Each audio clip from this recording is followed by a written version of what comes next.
Section 1. Hey guys, tonight we're diving into a story that starts with something so simple, so deceptively mundane. You might miss its magnitude if you blink too fast. You wake up groggy sunlight filtering through the blinds, your phone buzzing just once with that specific tone you've set for your wife. You expect a morning love you, maybe something about breakfast. But instead, a sentence so flat and cold, it could have been machine generated, "I want a divorce." No explanation, just 7 words, sent at 4:12 a.m. You stare at it for a full minute before your brain can even translate the words into meaning. The time it bothers you. Not just early, unnaturally early. The kind of hour when people make mistakes or execute plans they've rehearsed for months. It's the emotional equivalent of opening your front door to find your car missing but the keys still inside your jacket pocket. You probably won't survive this unless you realize the truth behind that message is stranger than any soap opera you've ever doom scrolled at 2 a.m. So before you get comfortable, take a moment to like the video and subscribe, but only if you genuinely enjoy what I do here. Also, drop your location and local time in the comments. Always love seeing where you're tuning in from. Now dim the lights, maybe turn on a fan for that soft background hum, and let's ease into tonight's journey together. You roll out of bed in that stunned, slow motion way. Like you're in one of those dreams where your limbs don't work right. You don't answer the text. Not yet. You look at the timestamp again. You try to remember, was she even home last night? No. She was at a retreat, some wellness thing, lavender fields and goat yoga. You scroll through your messages. Everything's fine until it isn't. There's no follow-up message. Just that one text, hanging there like a noose. At first you tell yourself it's a mistake. A butt text. Maybe she's sleep texting. That's a thing, right? But when you call her, it goes straight to voicemail. Again and again. By 9 a.m., you're pacing your living room with a mug of coffee you forgot to sip. The silence is louder than the hum of your fridge. You're replaying every interaction over the past 2 months. Was she cold, distant? Did she laugh less? Not touch your arm as often. You feel like a historian scanning ancient texts, trying to find where the empire began to crack. You open her laptop, it's not locked. And that's weird. She always locked it. Always.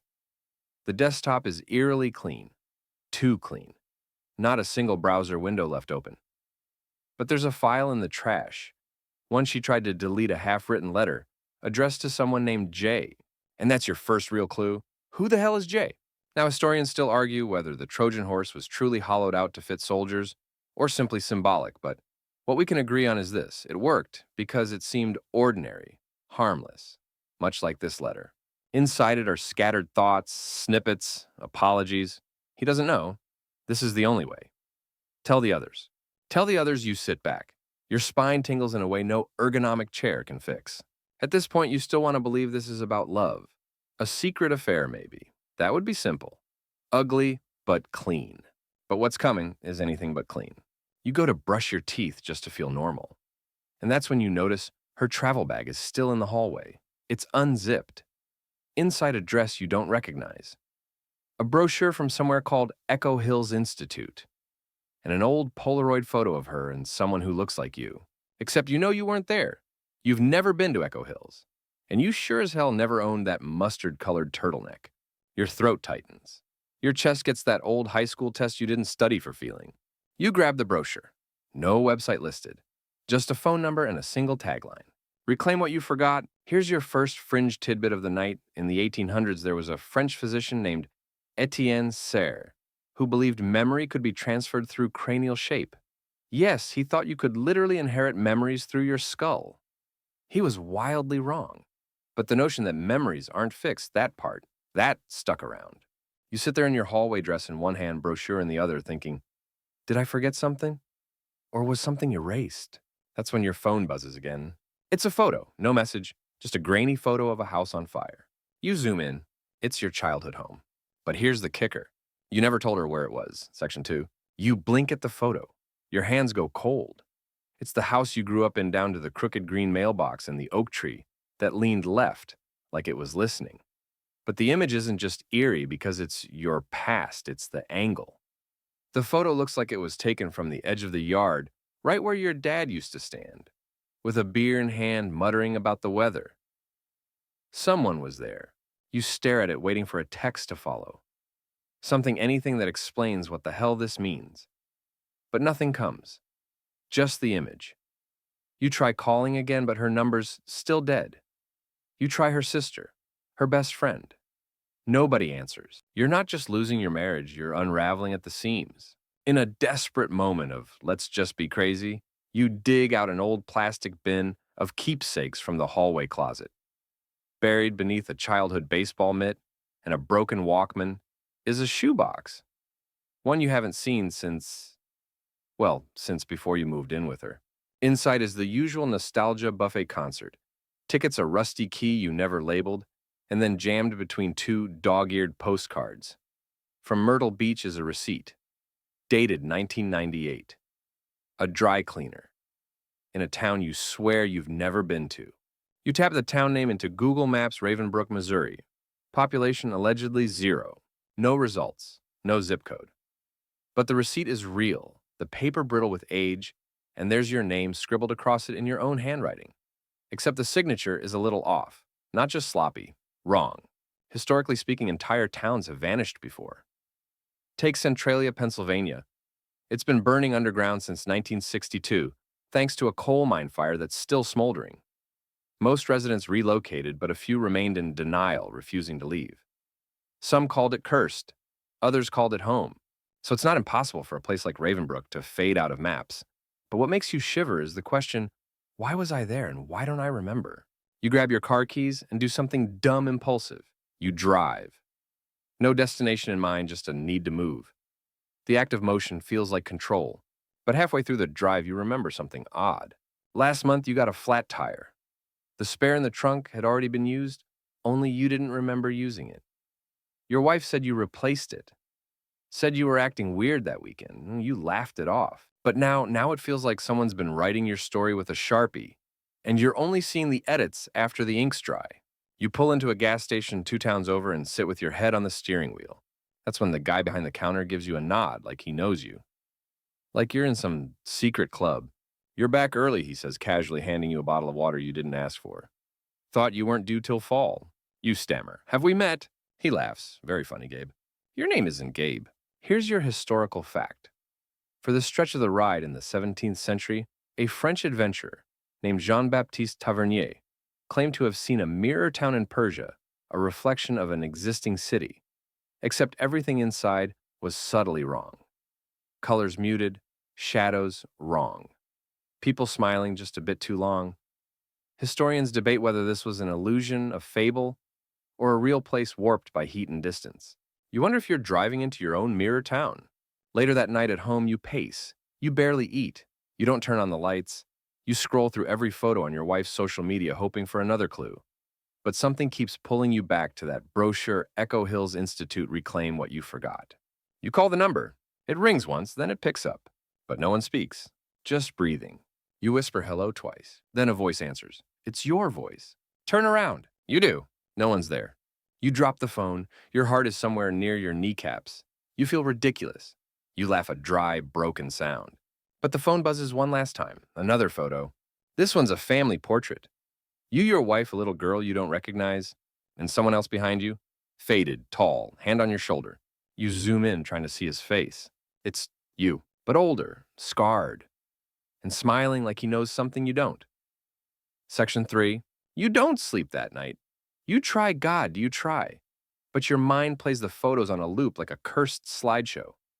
Every time your eyes drift shut, you see that older version of you, hand on your shoulder, smile curving in a way that's more knowing than kind. The next morning, the sun is just light. No warmth. You eat toast because it's what humans do, not because you want to. Then, you go back to the box, the shoebox with the receipt. You dig deeper just in case you missed something. And that's when you find the envelope. It's thin, sealed with your name scrawled in pencil on the front, but not in your wife's handwriting. Inside is a single photograph. It's black and white, clearly old, maybe the 1950s. In it, a man standing beside a classic Chevrolet smiling, holding a newspaper. You squint at it, and the breath leaves your body. It's your face. Not similar, not distant uncle similar. You, only in a wool trench coat with a fedora and a distinctly mid-century vibe. You flip the photo over. In that same pencil scrawl, the original story begins here. You just forgot. There's no date, no name, just that. Historians still argue whether time travel, at least as an actual phenomenon, could be possible via closed time-like curves, theoretical physics rabbit holes that bend cause and effect into Mobius strips. But there have always been reports, outliers, photographs like the time-traveling hipster or stories of people who knew too much too soon. You hold the photo like it's made of glass. You've never had black and white portraits in your family albums. Your parents hated nostalgia. You were raised on realism, no fairy tales, no make-believe. But now you wonder if maybe they weren't protecting you from fantasy, but from truth. That evening, you decide to do what most therapists would advise against you: snoop. Deep snoop. You go to the basement where your wife kept a plastic file drawer labeled taxes in all caps. Inside, behind old receipts and dusty 401k printouts, is a thick manila folder labeled medical. You always thought she was meticulous. Now you suspect she was hiding something. Inside the folder are appointment cards from Echo Hills Institute, year after year. But none are for her. They're for you. They go back 15 years. Each one says memory realignment consultation. Each one signed with your name, but your signature. It changes over time. It evolves from blocky and stiff to the precise way you write it now. Like your handwriting had to grow into itself. You sit on the cold basement floor, the folder open on your lap, and let the questions settle in your chest like sediment. Have I been here before? For your quirky fact of the night in ancient Egypt, they believe the heart, not the brain, was the seat of memory. That's why during mummification, they preserved the heart and tossed the brain. Imagine if they were right in a way. What if your memories aren't gone, just locked in your body somewhere else? That's when you hear it, a knock. Not at the door, at the basement window. You freeze. It's too low to be seen from the street. You move slowly, stepping carefully across the concrete. And sure enough, in the tiny square window near the ceiling, someone's looking in. You don't scream, though your breath comes shallow. You recognize the eyes. They're yours. You rush upstairs. You fling open the front door, burst into the yard. Nothing, just wind. And then your phone buzzes. It's a message from your wife. Don't trust the man who looks like you. He's not who you think. Meet me where we first met, really met. You'll remember when you get there. You sit down hard on the front steps. The wind rustles the bushes, and somewhere in the distance, a dog barks like it's trying to warn you. You read the message again. Not where you got married, not your first date. Where you first met, really met. You try to remember, but the memory's slippery. You get flashes, a bridge, rain, a song playing faintly. Something about her face that looked relieved when you said your name. She asked it twice, you now recall. You thought it was cute, quirky. Now it feels loaded, like a test. You close your eyes and whisper to yourself, where did I meet her? And then it hits you. The train station. 22 years ago. You were on your way to a job interview. Missed your stop. You bumped into her literally. She smiled too brightly. Told you something odd? You're right on schedule. You laugh then. Now your stomach drops. You whisper the name of the station. Your phone buzzes again. This time no words, just GPS coordinates. To a train station that was demolished in 2006. But somehow the coordinates are live, section 4. The drive to the train station is quiet. Not silent, because your mind's loud enough for a stadium crowd, but the kind of quiet that makes every creak of your steering wheel sound like a warning. You follow the GPS, even though the place you're headed hasn't existed in nearly 2 decades. It feels like chasing a ghost down a road that forgot it was haunted. But as you turn off the highway, the air shifts. There it is, the station, brick by brick, as if it had never been torn down. You even see the faded sign Wicklow Junction, Eastern 1928. You park the car slowly, feeling like the air might snap if you breathe too hard. It's not just that it shouldn't be here. It's that your memory of this place is suddenly vividly alive. Rain, not now, but then. That day. You remember the drizzle pattering your shoulders, the way your dress shoes squeaked on the platform. The stranger bumping into you. Her. She'd dropped a small red book. You'd picked it up. She smiled, said thank you, then hesitated, tilted her head, said, you're earlier than expected. You'd thought it was flirtatious. You'd never questioned it. Until now. Inside the station, it smells like time. Dust and old paper and something faintly sweet like dried flowers pressed between a stranger's memories. You walk past benches where ghosts of commuters sit reading newspapers that haven't printed in decades. Or maybe it's just your imagination, your brain struggling to decode the deja vu into something logical. Historians still argue whether shared hallucinations mass psychogenic illness can be triggered by place and expectation. In 1518, there was the dancing plague in Strasbourg, where dozens of people danced themselves to exhaustion. No music, no reason, just the place and the people and something else. You wonder now, are you dancing? Is this your choreography? You hear footsteps, familiar ones. She's here, your wife, standing on the platform like it's been waiting for her.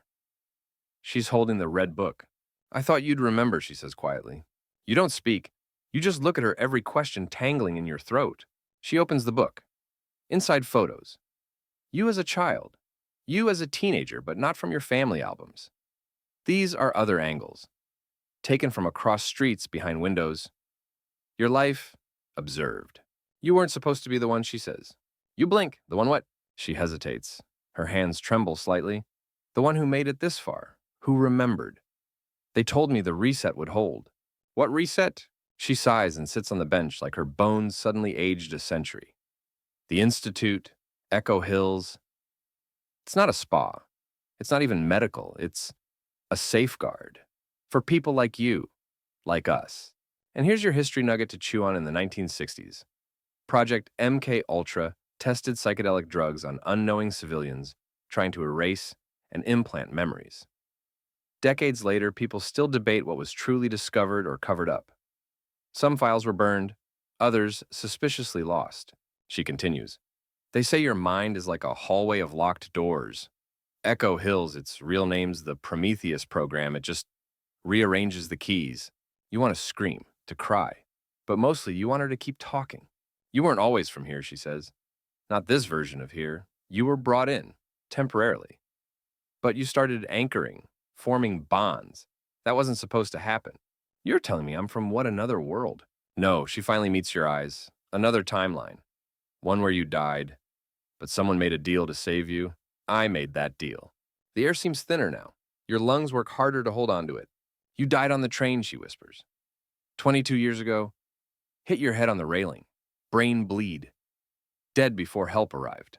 I'm not dead, because I said yes. To what? To borrowing you from a nearby timeline. Swapping the version of you that died with one who survived barely. The Prometheus program made it happen. They monitored your integration, adjusted memories, rewrote your mind every few years.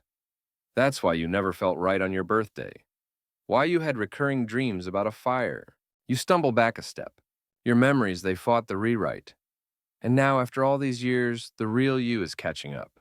You sit beside her, the bench is cold. So why the divorce text you finally manage? Because they found out, she says. They want to erase this version of you. Permanently? The text wasn't from me, it was from them. I just needed you to start looking before they did. Suddenly, the platform feels more like a stage, like someone's watching. You ask, and what happens if I stay? They reset you again. You forget all of this. You go back to your routines, your job, your coffee mugs, but it won't be you, not really. And if I leave? She looks away. You become a glitch, a rogue variable, but free. You hear a faint humming. Down the tracks, a light glows. A train. But there's no track anymore. It was demolished years ago. Still, the train comes. And your phone buzzes one more time. Board now, final call, section 5. The sound of the train rolls over you like thunder in a dream, too distant to be real, too heavy to ignore. You stand staring down the tracks that no longer exist. The platform beneath your feet vibrates faintly, like it remembers what rails used to be there. The train is glowing silver, not metallic glowing. Its windows pulse with soft amber light. No conductor, no number, just a single word etched into its side. Reclaim. You glance at your wife. She's not looking at the train, she's looking at you. Her expression isn't pleading, it's resigned. Like she's been preparing for this exact moment since the day she made the deal. You don't have long, she whispers. They only give you one shot once you remember. You step closer to the edge of the platform. You want to ask what's on the train, where it goes, if it's even real. But some part of you knows that asking will only slow you down and time's already acting weird enough. Here's your historical anchor to keep you grounded in 1914. A man named Ambrose Small vanished from his Toronto office with no trace. His papers were left in perfect order, safe, unopened. Staff saw him at noon and then never again. Some say he stepped into another dimension. Others think he orchestrated his own disappearance. But the truth, still unsolved. Maybe he got on a train like this. You take a breath and you board. Inside the air smells of cedar and static. The seats are plush Victorian velvet meets mid-century retro. There's no engine sound, just the whisper of motion. You glance back, but the door's already closed. Your wife is gone. The station, too. A figure approaches from the far end of the car. He's tall, gray-haired, dressed like a department store mannequin from the 1970s. Brown blazer, red tie, loafers. He has a clipboard. Of course he does. You're early, he says, tapping the board. Not many make it this far before the scheduled recalibration. You say nothing. You don't trust your voice. We'll have to expedite the reabsorption. And just like that, your memory cracks open like a dropped egg. You're in a hospital bed. Machines beeping. A nurse leaning over you saying your name in a language you don't know. Someone your mother sobbing in the corner. Then, a bright room. No windows, a white coat talking to your wife. He uses words like temporal drift and soul anchor threshold. He says the exchange worked, but barely.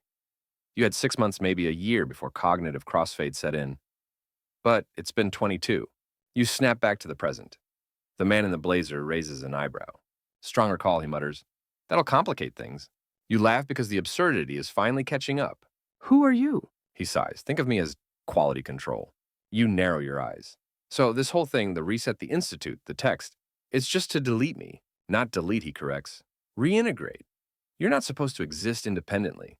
You're borrowed code running a little too free. He pulls out a small glowing device. Looks like a pager crossed with an antique compass. I press this, he says, and you go back to being a background character in someone else's timeline. You'll feel normal again, just duller. You'll lose the edges. And if I say no, he shrugs, then we reroute. But it won't be easy. You lean back, arms folded. Define not easy. Think memory collapse, temporal bleeding, a constant sense that you're forgetting something important because you are, forever. You'll live sure, but you'll always feel haunted.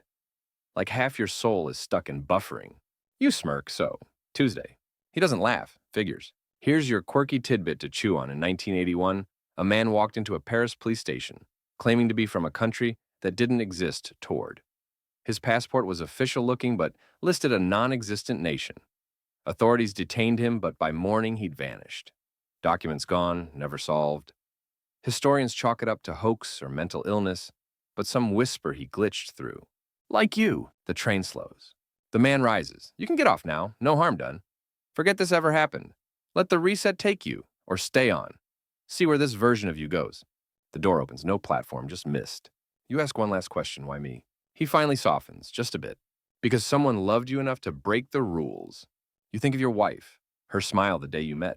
The real day, not the date, the station, the red book. You nod, and the train moves forward. Toward whatever comes next. Section 6. The train slides forward, smooth, effortless, and entirely silent. You don't feel it accelerating, but the scenery outside starts to blur like smeared chalk lines in motion. What should be trees and hills becomes streaks of memory. A coffee mug you broke in 2012, your 9th grade locker, the smell of your father's cologne. You sit still, clutching the armrest, trying not to lose yourself in the fragments whizzing past the windows. The man in the blazer's gone, vanished without ceremony, no footsteps, no parting nod. One moment he's there, clipboard in hand, and the next, you're alone. Almost. Because you're not just watching memories slide by, you're feeling them. They touch your skin like wind. You don't just remember your first kiss. You feel the temperature drop, the soft rustle of trees, the nervous clench in your stomach.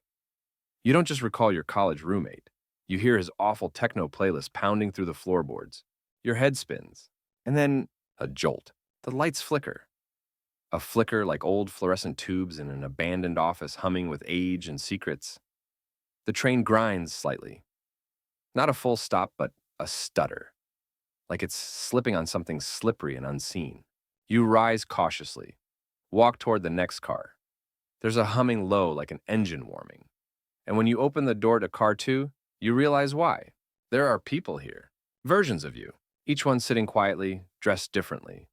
Younger, older, heavier, thinner. One reads a book. One stares blankly ahead. Another wears a military uniform. One looks barely 18. Another maybe 60 with kind eyes and a limp. None acknowledge you. You walk slowly past them the way you tiptoe through a room full of sleeping dogs. Each one is you, but with tiny variations. One wears a wedding band on the right hand. One has a tattoo you've never gotten. One is missing a finger. Your open debate historical moment tonight. In quantum mechanics, the many worlds interpretation proposes that all possible outcomes of a decision actually occur, splitting reality into endless parallel timelines. For decades, physicists argued whether it was science or science fiction. It still splits the academic room literally and metaphorically. You reach the end of the car. Before you can open the door, a hand grabs your wrist. You spin fast, ready to fight. But it's him, the scarred version of you from the photograph. Closer now, real. Taller than you'd expect. Worn. Don't listen to clipboard guy, he says, voice low. He's not here to help you. Then who are you? He smirks. Insurance. You try to pull away, but he holds tight. You need to understand that train, it doesn't end where they say it does. It loops, erases, recycles people like you, the ones who remember. You blink, then why are you still here? He leans in. Because I jumped. What? He points up. You follow his finger to a hatch in the train ceiling. Tiny, almost invisible. They won't tell you about it. No exit row sign for us anomalies. But it's the only way out if you want to keep your memories. Where does it lead? No idea, he admits. But I'd rather risk unknown truth than comfy fiction. Another jolt rocks the car. The lights flash red, then blue. Your other selves still don't move. He nods. They're fading. Won't last much longer. You hesitate. Because that's the thing about decisions, isn't it? History teaches us that the hardest choices aren't about good versus bad. They're about certainty versus mystery. Think of Ernest Shackleton's crew during the Imperial Transantarctic Expedition. Trapped in ice, facing death. Shackleton gave them a choice: wait and probably die, or follow him across the frozen sea in a lifeboat, no guarantee of survival. They chose the boat, and they lived. You look at the hatch, then at the scarred you, then back to the door. And you ask, if I jump, will I ever see her again? He doesn't answer. Because some things, even in stories like this, aren't guaranteed. Section 7. You stand beneath the hatch heart, hammering like it's trying to tell you something in Morse code. The scarred version of you is already pulling a small, unmarked handle overhead. It creaks open with a hiss, like air escaping a vacuum. Cold rushes in. Sharp, thin, real. The other yous in the car still don't move. One blinks just once, but it's unclear whether it's a reaction or a flicker of erasure. Their presence feels like museum statues about to be packed away. You look at your scarred self again. You really think I'll survive this? He shrugs. If you don't, at least it'll be your choice. You take one last breath of that artificial, too-perfect train air, then hoist yourself through the hatch. The wind slams into your ears like applause. You blink, hard eyes watering. The roof of the train is slick metallic, curving under your feet, like a serpent in motion. Above you, the sky. Not a normal one. It shifts in color like gasoline on water, purple bronze fractured with light. And ahead of you, a single blinking light, like an emergency beacon. You crawl toward it, knees scraping, lungs working overtime. Then, the train lurches. You slip, grab the side, fingers burning, and you hear a voice, her voice, coming from inside your mind, not your ears. This was never about escape. It was about remembering, about choosing. You grit your teeth, haul yourself up, and slam your hand onto the beacon. Flash. Your body seizes. Then, darkness and silence. You wake up lying on soft grass. Your shirt is soaked with dew, birds chirp, the wind is warm, gentle. You sit up slowly, eyes adjusting. You're not on the train. You're not on any road, you know. You're in a meadow surrounded by trees that hum faintly like they're tuned to a frequency just beyond human hearing. And in the distance, a town, tiny. You walk toward it.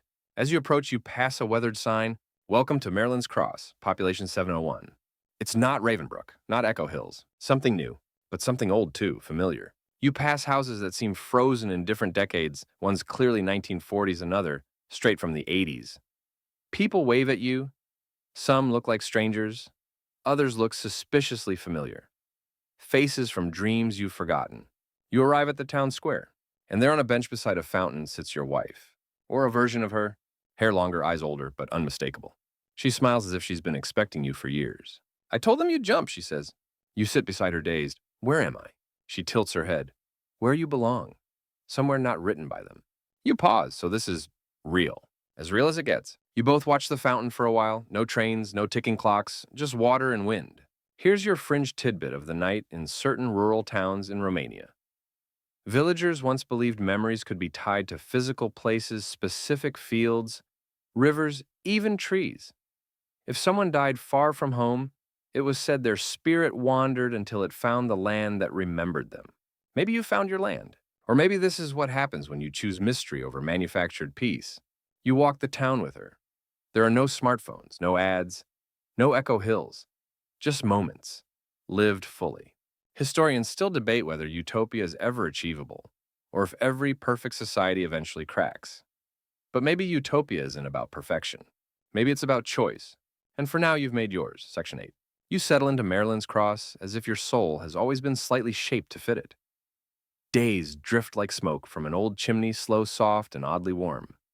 There's no digital clock to bark your obligations, no news anchor shouting headlines you can't unhear.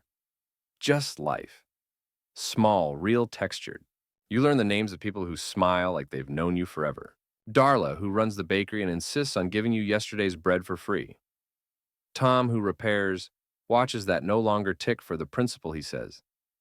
And Ada, who teaches children how to write letters with actual ink.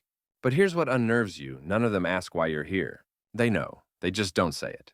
You and your wife, or her variant, or her true form. Titles feel small, now take long walks through the edge of the forest. She doesn't try to explain everything at once. Instead, she lets silence fill in the gaps like mortar between bricks. Until one day she turns to you and says, they might still come looking. Your skin tightens. The train, you ask. No, worse, she says. The resetters. Clipboard guy was just a handler. There are others who don't ask first. You stop walking, so this isn't safe. She exhales and it carries the weight of years. It's yours. But that doesn't mean they'll leave it untouched. You think of the scarred version of yourself, the one who jumped first. You wonder if he ended up here too. That night in the cottage, you've begun to call home. You find something in a drawer you know you didn't put there.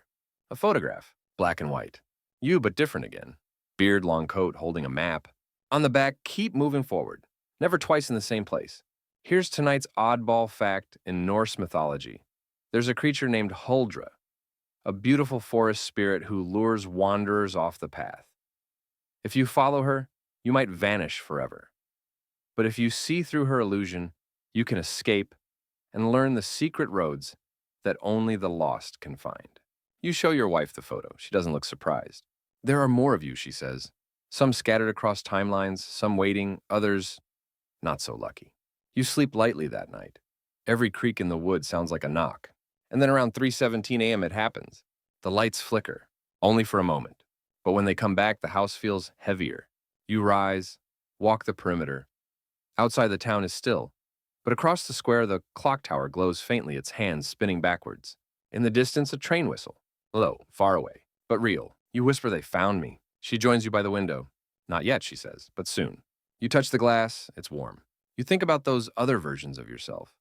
The ones that stayed behind, the ones that forgot, the ones that never jumped.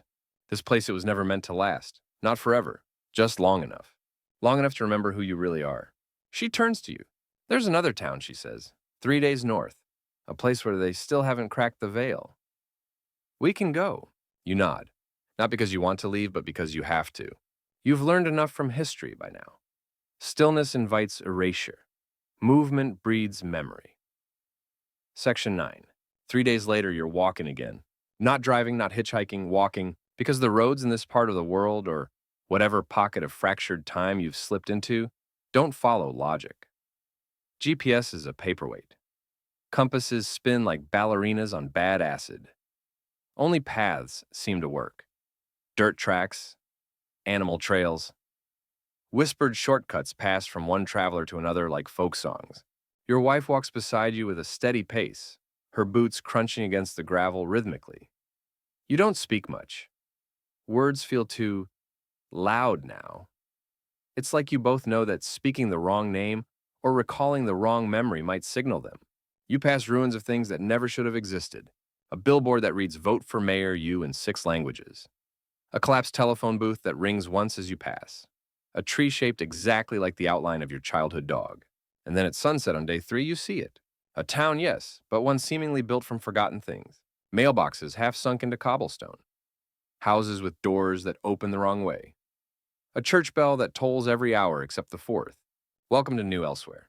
Its sign reads, "Founded tomorrow, established yesterday, you've always been here." And beneath that, scribbled in a corner, warning no resets past this point. Historians still argue whether time is a straight line, a circle, or, as Einstein once hinted, a stubborn illusion. But one thing's agreed upon: subjective time is real. Trauma, joy, fear, they warp perception, stretch seconds into eternities, and decades into blinks. New Elsewhere feels subjective in every brick. You're led to a building labeled registry. No one works there. A typewriter sits on a desk next to a blank guest book. Your wife types in your names. No one stops you. And just like that, you belong here now. For your fringe fact of the night, there's a little-known phenomenon in psychology called cryptomnesia. When a person recalls a memory they believe is original, but it was actually implanted through exposure. In rare cases, entire identities can be built around memories that never actually happened. You wonder how much of your life back there was cryptomnesia? How many real choices did you ever make? That evening, a man finds you. Not clipboard guy, not scarred you. Someone new. He's short, wide hat, speaks with an accent you can't place. He carries a carved stick. "They're looking harder," he says without greeting. Timeline leakage is visible from 4 branches out. You blink. What does that mean? It means, he sighs, looking up at the fractured sky, you're not the only one who jumped. Others followed. Some to bring you back, some to join you. You sit on the porch that night watching the stars rearrange themselves like puzzle pieces, still choosing their image. Your wife joins you. She brings a thermos of something warm. "You scared?" she asks. You shake your head, more like aware. "Good," she whispers. Because the next town doesn't just resist resets, it repels them. But to get there, you'll need to split. You turn to her. Split what? Yourself. And that's when you notice the man in the street. Looks like you. Again, but younger, confused. Maybe it's a memory, maybe it's a copy. But maybe it's a version of you who never made the jump. Section 10, the younger you stands in the middle of the street like he wandered into the wrong scene. His shirt is damp with sweat, eyes darting. He looks like he's hearing static behind every sound. He turns and locks eyes with you. Recognition flares, then fear. You rise from the porch slowly, careful not to startle him as if sudden movement might tear the world. He stammers, Where am I?" You exchange a glance with your wife. Her lips press into a solemn line. This is it. The split. The scarred you warned. You remember, keep moving. Never twice in the same place. But now you understand what he really meant. If you stay, your identity becomes a gravity well. It'll pull in every version of you left unanchored. The system, the resetters, track that kind of convergence. You're a beacon now, and there's only room for one. So you walk down to the street, slowly, calmly. "Hey," you say. He backs up a step. "What is this a dream?" Something like that. "I was in a meeting," he says. "Then I was here." You nod. "I know, I was you, a few versions ago." He stares. "I don't understand." "Neither did I, but listen, this place. It's not meant for both of us. One of us has to choose." You don't say what the choice is. You don't say who deserves this timeline more. That's not how this works. You take off your jacket, offer it to him. "You can stay," you say. He eyes you suspicion, giving way to something like gratitude or fear. He reaches out for the jacket, and that's when the sky splits. A seam opens above the town square like God's sewing needle slipped. Lights spill out blue, red, violet colors with names no human has ever known. Then they arrive. Silhouettes. Tall, featureless, rimmed with the glow of forgotten memories. The resetters. Clipboard guy stands among them, no longer friendly, just clinical. "You weren't supposed to jump," he says flatly. The town freezes. Everything and everyone halts, even the birds. Clipboard guy tilts his head. "You know what you've done?" "I chose," you say. "That wasn't your right. I made it mine." He raises a hand. The sky pulses. But your wife steps forward, something small in her palm, an old compass. The same one from the train. She clicks it open. The needle inside spins wildly, then stops pointing at you. Clipboard guy frowns. "No," she says firmly. "This version is anchored. He split, but he stayed. That means you have no claim anymore." A pause. Then, like a switch flipping, the figures retreat. No grand explosion, no noise. Just gone. The sky seals. Time unfreezes. And the younger you, he's gone too. Left behind or pulled back, you're not sure. You turn to her. "What just happened?" She smiles tired. "You passed the test." "There was a test." "There always is. And here, as promised, is your final brush with history." During the Renaissance, artists like Da Vinci often layered their sketches, drawing alternate versions of the same subject on a single sheet. They called these palimpsests, images written, erased, and rewritten. But beneath the final picture, the ghosts of older ones always remained. Maybe that's you now, a walking palimpsest. Maybe you always were. So now, friend, as the world outside quiets and the walls of New Elsewhere wrap around you like a favorite old blanket, you let the noise of the train, the resetters, and even clipboard guy fade into memory. You sit once more on the porch alone this time. The stars are still reshaping themselves overhead, aligning into constellations not yet named. A warm mug rests between your hands, chamomile maybe, or something older. You breathe in and out a little slower now. The questions don't matter tonight. Not really, not the timelines, not the rules. You made your choice. You found a place where you could exist, fully jagged memories, soft edges and all. And isn't that what we all want? The door creaks softly behind you and she steps out, still your wife in this timeline or the next. She says nothing, just leans into your shoulder. The quiet is richer now, full of meanings you no longer need explained. And for the first time in longer than you can remember, maybe in any version of you, you feel at peace. Not because the danger's gone, but because you're done running. So let the lights dim. Let the wind whisper through the trees. Let the world spin without needing to catch it. You're home now, and the rest can wait.